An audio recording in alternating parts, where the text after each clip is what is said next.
ಮಲ್ಪೆ ಕಡಲ ತೀರದಲ್ಲಿ ಕೃಷ್ಣನ ವಿಗ್ರಹ ತೇಲಿ ಬಂದು ಪವಾಡ ಸಂಭವಿಸಿದೆ ಎಂಬ ವದಂತಿ ಸೋಷಿಯಲ್ ಮೀಡಿಯಾದಲ್ಲಿ ವೈರಲ್ ಆಗ್ತಾ ಇದೆ. ಭಾನುವಾರ ಕೃಷ್ಣ ಮಠದಲ್ಲಿ ಇಸ್ಕಾನ್ ಸಂಸ್ಥೆಯ ಧಾರ್ಮಿಕ ಕಾರ್ಯಕ್ರಮ ಇದ್ದು ಸುಮಾರು 18 ಬಸ್ಗಳಲ್ಲಿ ಇಸ್ಕಾನ್ ಅನುಯಾಯಿಗಳು ಸಮುದ್ರ ತೀರಕ್ಕೆ ತೆರಳಿದ್ರು.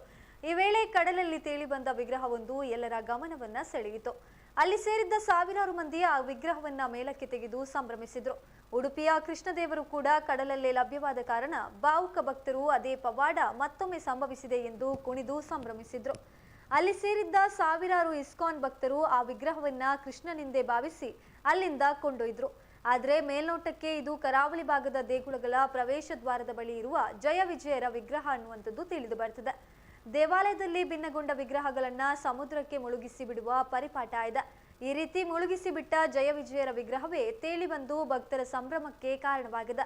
ಇದು ಕಡಲಲ್ಲಿ ತೇಲಿ ಬಂದ ಕೃಷ್ಣನ ವಿಗ್ರಹ ಎಂದು ಎಲ್ಲರೂ ಸಂಭ್ರಮಿಸಿ ಕುಣಿಯುವಂತಾಗಿದೆ. ಸದ್ಯ ಈ ವಿಡಿಯೋ ಎಲ್ಲೆಡೆ ಹರಿದಾಡ್ತಾ ಇದೆ.